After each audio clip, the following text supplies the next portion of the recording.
আসসালামু আলাইকুম। আপনারা সবাই কেমন আছেন? আশা করি আপনারা সবাই ভালো আছেন। আর আমি আল্লাহর রহমতে অনেক ভালো আছি। আর আজকের ব্লগটা কিসের জন্য কি নিয়ে করতেছি সেটা তো ভিডিও দেখেই বুঝতে পারতেছেন। 1 বছর পর একটা শীতের সিজন আসে, সেই শীতের সিজনে যদি পিকনিক না করি তাহলে শীতটাকে উপভোগ করতে পারলাম না। সেই উদ্দেশ্যে আজকের আমাদের এই আয়োজন। আপনারা দেখতে পারতেছেন আমরা চুলা অলরেডি জ্বালিয়ে দিয়েছি। তারপর আমাদের যে মশলাগুলো সেগুলো একে একে দিয়ে নাড়তে আসি। নেড়ে নেড়ে আমরা মশলাগুলো ভাজার পর তৈল দিয়ে দিছি। আর আজকের আয়োজনে আমাদের রান্নার কাজে হেল্প করতে ছিল আমাদের এক দাদি।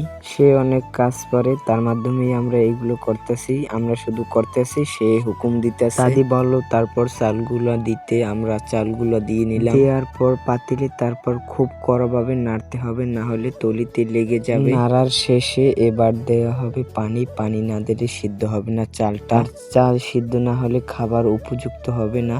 এবার আমরা মাংস দিয়ে দিতেছি উপরে। আমরা যে ভেজে মাংসটা রেখেছিলাম সেই মাংসটা দিয়ে দিচ্ছি উপরে। আর আজকের খুবই দুঃখের বিষয় হলো আমরা শেষের ভিডিওটা করতে পারিনি। আমরা খাবার নিয়ে এত ব্যস্ত ছিলাম যে শেষের সময় ভিডিও করার হুঁশই হারিয়ে ফেলেছিলাম। আর আজকের পিকনিকটা আমরা খাইতেছি হলো 15 থেকে 20 জনের ভিতরে। আপনারাও বেশি বেশি করে শীতের সিজনে পিকনিক খাবেন, অনেক মজা পাবেন এলাকার ভাই ব্রাদারদের নিয়ে।